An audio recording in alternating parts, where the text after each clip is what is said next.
تحصیل به اروپا در کشور آلمان زندگی می‌کردم یه زمانی. اونجا تحصیل دادم در رشته مهندسی کامپیوتر تموم کردم و در کنارش خب از سن 13 سالی من وارد دنیای موسیقی شدم که اون زمان خب با خیلی هنرمندان من فعالیت داشتم که بعد یه سال 2000 بودش، 2000 میلادی، اولین آلبومم 18 سال پیش آلبومم اسمش بود به نام تو.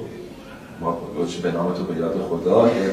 آره نیت من بود که شروع کردیم از کمپانی معتبر ترانه اومد بیرون که الان حدود 18 سال هستش من در امریکا زندگی می‌کنم. راضی هستین؟ بله راضی. به حال راضی که ببینید آخه بستگی داره هر جای دنیا باشی به حال کشور آدم وطن ما چند سال پیش تو با دوستان داشتیم همین صحبت می‌کردم. من واقعا با اینکه این همه سال از ایران دورم شاید به خود اینا شعار نیست، واقعا احساس قلبیه.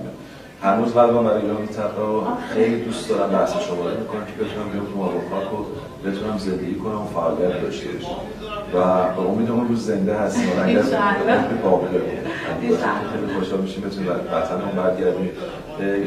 خارج از کشور هیچ وقت وطن آدم نمیشه، موافقات که آدم نمیشه، با اینکه حالا من میگم خیلی سال تا زر بچگی بیرون ولی هنوز نتونستم اون رو بگیرم واقعا. بله. بعد اگر که شما اصلا کار موزیک رو انجام نمیدادید، خواننده نمیشدید، دوست داشتید چه شغلی داشته باشید؟ من رشته تحصیل کردم. کامپیوتر. الان شغلی هم دارید که همزمان با خوانندگی به شغل به کار مشغول هستید؟ تو اون رشته فعالیتی نشد؟ نه، رشته دیگه. الان در حال حاضر. در حال حاضر من فقط از سن 13 سالگی تا به این روز من هیچ شغل دیگه نداشتم غیر از کار خوانندگی و آهنگسازی، کار پروداکشن استودیو داشتم.